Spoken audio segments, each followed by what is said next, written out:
Buenas noches, Iglesia, por doquiera ustedes están. Gracias una vez más por acompañarnos hoy, lunes 17 de octubre, año 2022. Antes de empezar nuestro programa de hoy, dos cosas importantes para nuestra congregación. La primera es, estamos a punto de celebrar un aniversario más y lo vamos a hacer en el campus de Patmos. Quienes nos sintonizan y viven en nuestro país, quiera Dios nos acompañen, y quienes no están aquí, pues invitarlos a acompañarnos con sus oraciones. Vamos a tener una actividad un poco extracurricular, bueno, no un poco, mucho. La vamos a hacer al aire libre, una especie de torneo medieval, todo desde luego con principios bíblicos, pero no les puedo contar mucho porque todo es parte de un programa sorpresa.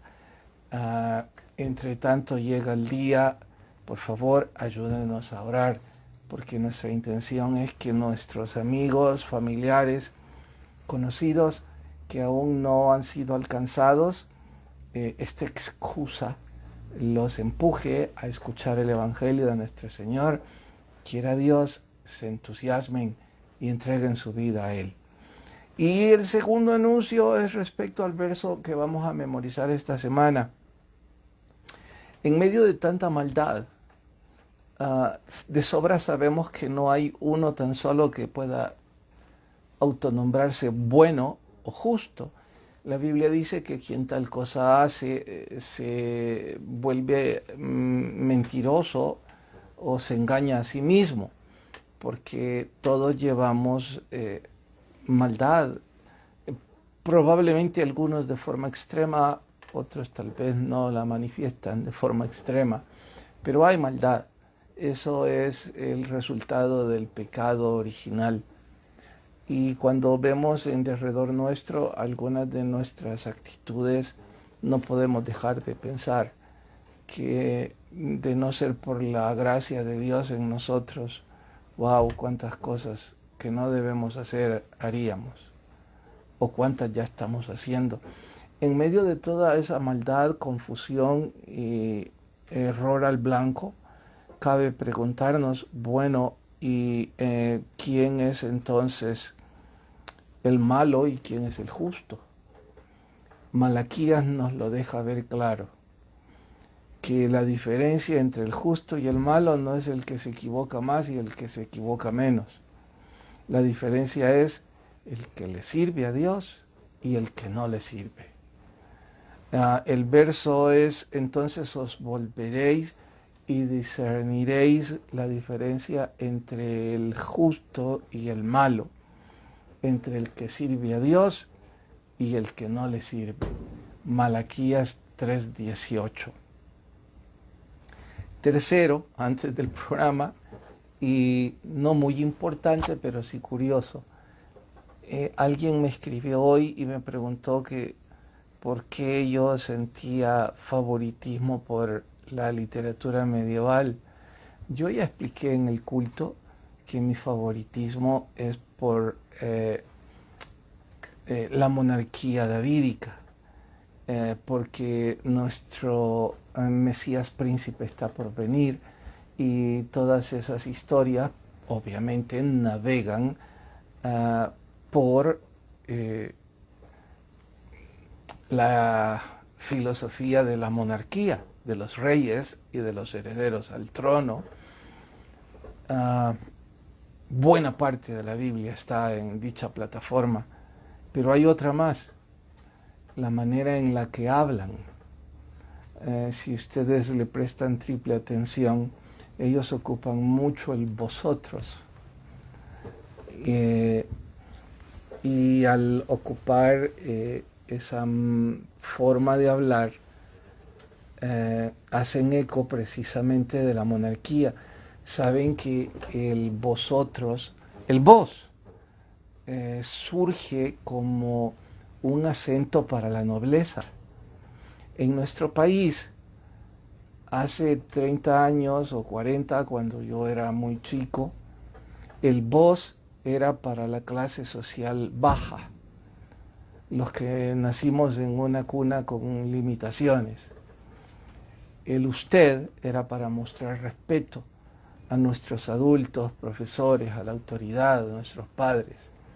Y el tú no era parte de nuestro hablar. Eso era para una clase social alta, la cual nosotros no pertenecíamos. Con la influencia de la televisión, el tú empezó a tomar terreno.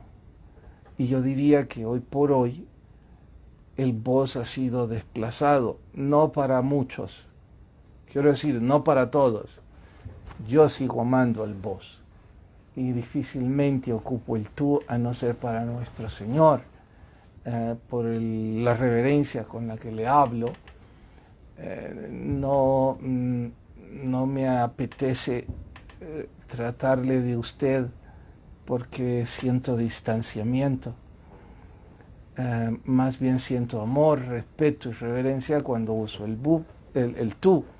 Fuera de eso, el vos está impregnado en mi lengua y la razón de mi favoritismo a la época medieval es que buena parte de la Biblia está escrita, la Reina Valera también con el vos.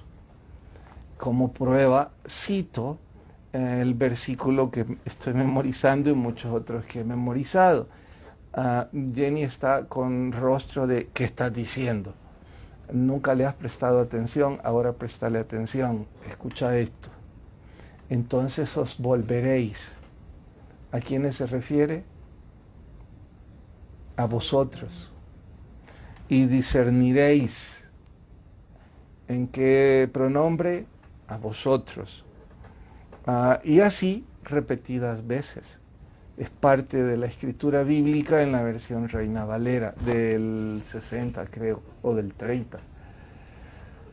También agrego que las versiones más modernas ya no están usando esa forma de conjugar los pronombres y los verbos.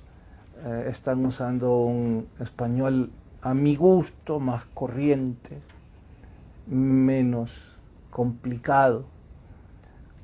Dos amigos norteamericanos me dijeron que les costaba trabajo leer el español que nosotros usábamos en la Biblia, precisamente por esto, porque el inglés no tiene dicha conjugación hasta donde entiendo, si es que la palabra conjugación es la correcta.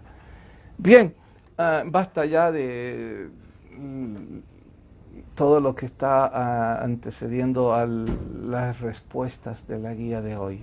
Estamos en Crónicas, primer libro de Crónicas, capítulos 5 y 6. Oramos y luego respondemos. Señor, te agradecemos por tu misericordia y rogamos que tu Espíritu Santo nos hable hoy y que mientras tu iglesia está abriendo su Biblia para responder las preguntas, tú nos estés hablando en forma directa. En Cristo Jesús lo rogamos. Amén. ¿Vas a saludar? Sí. Está conectado el tío Carmelo. Buenas noches, tío. Hermana Cristi del Cuello. Hola, hermana Cristi. Está conectado hermano Murillo. Esperando esté mejor, hermano Fernando, está mal de su garganta. Hermano Marvin Peñate, buenas noches y gracias por estar ahí siempre pendiente. Está conectado Clyde. Clyde, hey Clyde, how are you, man? It's interesting you are in the program because Clyde no habla inglés. Thank you so much, bro. Lupita de España. Lupita, hola, desde España. Perdonen, no estoy haciendo alarde de mi pésimo inglés. Estoy saludando a mi amigo Clyde y él no habla español. Siga. Hermana Blanca de Houston. Hola, hermana Blanca. Hermana Emma.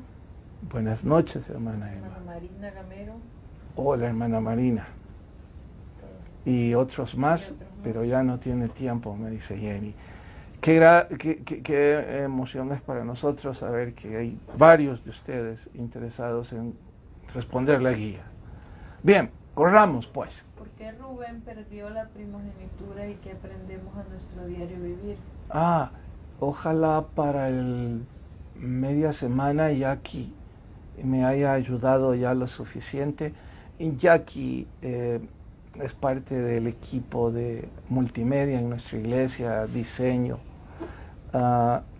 Y yo quiero poner en mi oficina, en la oficina que la iglesia dispone para que yo trabaje ahí, una cantidad de cuadros que son emblemáticos para mí. No solo estoy diciendo las fotos de mi familia o algunas otras cosas que anuncian la época en la que estudié, pero lo más emblemático son algunas fundaciones de mi fe, no de la mía, del Evangelio. Yo le pedí a ella que quiero poner en cuadro y rellenar mi oficina, aunque parezca saturado y loco. Quiero poner, por ejemplo, los rudimentos de la doctrina de Cristo. Quiero poner los 10 mandamientos. Quiero poner las 7 iglesias del Apocalipsis. Deseo que esté ahí los discípulos del Señor Jesucristo, es decir, sus nombres. Y se me olvidan las otras cosas más que quiero, que creo que las debo saber de memoria. Y sí me las puedo, pero conforme los años van alcanzándome, se me olvidan. Como por ejemplo, sé de memoria las 12 tribus de Israel. Pero si en este momento alguien a quemarropa me pregunta, no, tal vez no, pero me va a costar trabajo. Eso es fácil, son 12. Rubén, Isaacar, Zabulón, Leví, Gad, Aser, Neftalí, José, Manasés, Efraín. Las he dicho todas, no las iban sumando. Pero José no era. Gad, bueno, sí, cuando salió, precisamente de eso quiero hablar. José sí era parte de las 12 tribus. Los hijos de él eran Efraín y Manasés. No son parte del Génesis, pero sí son parte del Apocalipsis. Con gusto quitamos a Adán, que es el que no estoy mencionando, y no me acuerdo a quién otro han quitado. Sí, porque pusieron a los 2 hijos. Bueno, ¿y por qué estoy haciendo esto? Porque Rubén es el primogénito de los 12. No mencioné Benjamín, y Benjamín es el último de los 12, el hermano de papá y de mamá de José. Esa es la razón por la cual algunos profesionales de la comunicación en forma elocuente de vez en cuando dicen, este es el benjamita, es decir, es el último. En nuestro español sería el secaleche. ¿Por qué me estás apurando si lo estoy disfrutando? Jenny me está sacando prisa. No vamos a terminar si ya son 16 minutos. Les decía que de los 12 hijos de José, Rubén es el primogénito, pero el primogénito perdió el privilegio por la desfachatez, por la insolencia de la inmoralidad de acostarse con una amante de su papá. Sí, ya sé que estarán diciendo, wow, qué telenovela. O sea, la amante del papá, sí, no era ningún buen ejemplo al respecto. Y Rubén cometió la desfachatez y lo hizo en un acto de rebelión ante semejante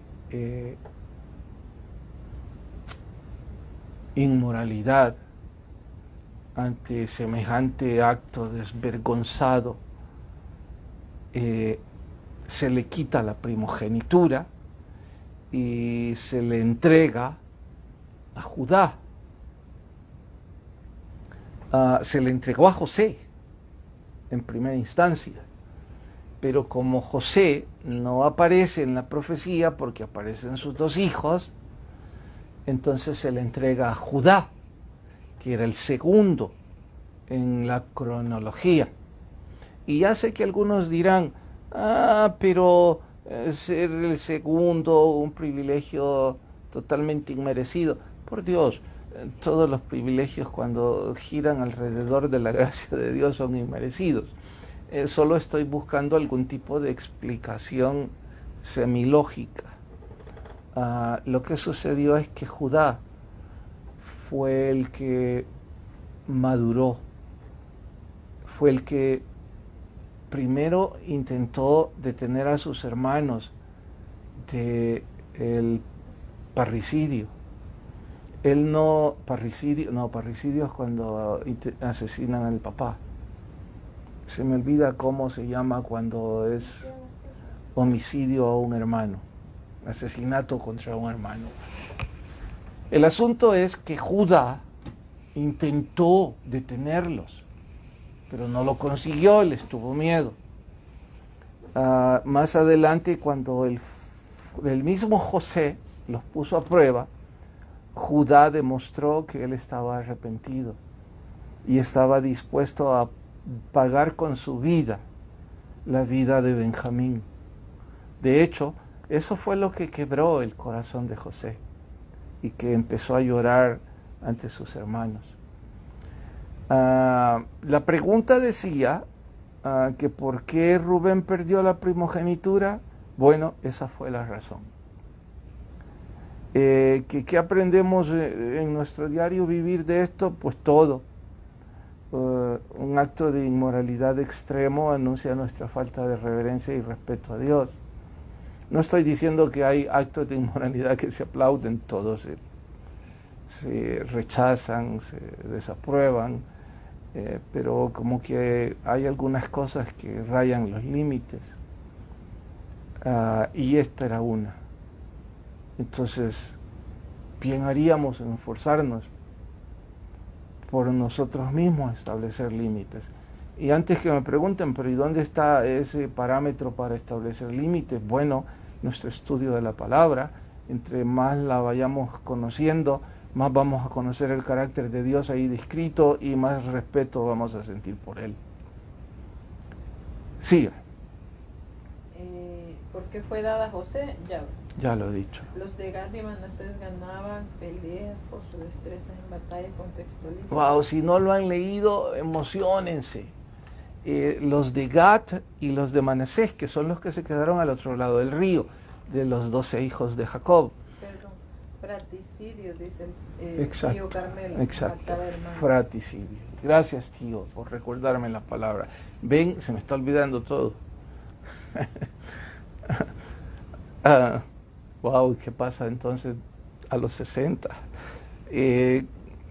No, estoy en 53, Perdón a los de 60. Los de Gad y Manasés. Al otro lado del río, estos se quedaron, pero eran diestros en el uso del arco, eran diestros en el uso de la espada. Pero cuidado y se confunde. Oh, ¿estos eran los ambidiestros también? ¿Pueden imaginarse? ¿Es segura, Jenny? No, no sé. No sé cuál de estos. Imagínense, ambidiestros para usar la espada y el arco, por linaje.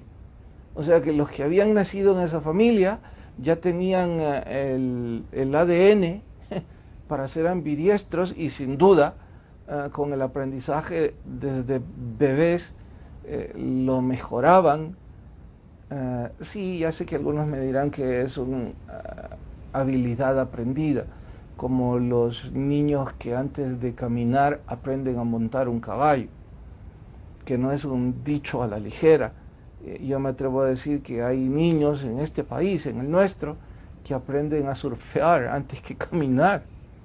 Y dije caballos y dije surf porque son dos cosas que yo nunca aprendí, que me da miedo, pero cómo me atrae y cómo hubiese querido aprender. Y he visto niños bebés casi, subidos en las tablas de surf, ahí en la playa del Sunsal. Y yo digo, cuánta irresponsabilidad de los padres, pero los papás y los bebés están riendo a carcajadas, ¿eh? Entonces, me imagino que algo como esto sucedía con ellos, pero ambidiestros para la guerra. Ellos creían, o alguien puede creer hoy día, que eran poderosos en batalla por eso, pero este escritor se toma el tiempo para aclarar que eran diestros porque quien peleaba por ellos era el Señor. Eran batallas de Dios. Léanlo con detalle y lo van a descubrir. Esto nos anuncia, bien por todos los que se esfuerzan, que deberíamos ser todos, para ser útiles y ser diestros en lo que hacemos, lo que fuera que hagamos. Pero nunca olvidemos que la gloria es para Dios y que lo bien o mal que lo estemos haciendo es por su mérito, no por el nuestro. ¿Qué sigue? Sí, Carmelo dice que ambidiestro es de nacimiento. Ok. Y significa usar igual la izquierda y la derecha. Exacto. 4, prostituyeron. Repetidas veces en la Biblia se ocupa la figura o la ilustración de prostitución por la inmoralidad y por el pago, por placer, no por entrega ni por amor. Entonces dice que estos se prostituían adorando dioses paganos. Eran infieles al Dios verdadero y adoraban a dioses irreales, ficticios, hechos por ellos mismos. Y eso es prostitución espiritual. A eso se refiere. Ahora, claro está que si alguien pregunta históricamente por qué hacían eso, porque la prostitución religiosa llevaba a la prostitución física, que sin duda era una de las atracciones especiales de este pecado. Servicio de canto en la casa de Dios. Servicio de canto, haciendo eco a que en la época de David había gente contratada para ministrar la alabanza y sin duda alguna en el presupuesto, en la planilla de salarios, estos ocupaban un rubro importante. Lamentablemente en nuestras iglesias no es así. Bendito Dios, en nuestra iglesia al menos hay una persona contratada para eso, pero no dejo de pensar con tristeza las no pocas iglesias en nuestro país cuya actividad ministerial se hace por voluntariado, cosa que no está mal, por supuesto que se aplaude, pero si lo hicieran de forma profesional también habría resultados mejores, creo. No más estoy diciendo esto para animar a todos los pastores que puedan escucharme, o a las iglesias mismas, a los líderes, a que esto es algo en lo que deberíamos invertir. No estoy diciendo que no lo hacen porque no quieren hacerlo, entiendo que las finanzas es un tema difícil en la iglesia. De hecho, en nuestra congregación, antes de la pandemia nunca fue un tema difícil, pero post pandemia ha sido un tronar de huesos, así se dice. Ha sido algo no del todo de alivio. Tenemos que ir con mesura y poner controles que antes no teníamos, que a lo mejor es bueno, pero no dejo de pensar cómo la pasarán otras iglesias. No debe ser fácil. Bien. Ejido. Ya no hay tiempo, me quedan 2 minutos y quiero ir, si no hay pregunta ahí ni nada que vayas a mencionar, quiero ir al libro Afín, nomás uno de los puntos del libro Afín. La pregunta 2 dice, ¿cómo debe ser la edad de la madurez? Dice que una persona, no importa si tenés 11 años, Escuchad. Dice que una persona empieza a madurar en cuanto empieza a ser productiva y además responsable. Eso significa que no importa si tenés 11 años, si empezás a producir, si empezás a ayudar en el quehacer de tu mamá o de tu papá, si empezás a ser responsable con darle de comer a los gatos o a los perritos, si empezás a ser responsable en tu cuarto, entonces empezaste a madurar. Ahora, trasladen eso para la vida cronológica más adulta, la suya y la mía. Estamos produciendo. Cada día que usted y yo, es una palabra fea, pero no encuentro otra, holgazaneamos,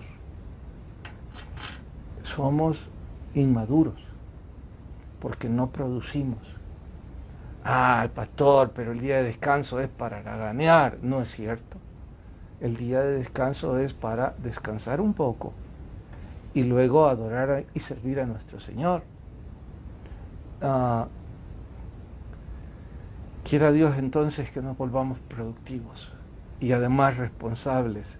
Por favor, léanlo, está más que interesante la parte de la agorafobia. Nueva palabra en mi vocabulario. Agorafobia. Es un tipo de fobia que muchos padecen. También, por favor, léanlo, lean el concepto de la terapia cognitiva conductual. Es más que interesante y por qué no se debe considerar suficiente por sí sola. Bien, no tenemos más tiempo. Gracias por acompañarnos. Lea su Biblia todos los días, ore todos los días, sirvamos al Señor con pasión y el que tenga oídos, oiga lo que el Espíritu dice a la iglesia. Buenas noches a todos.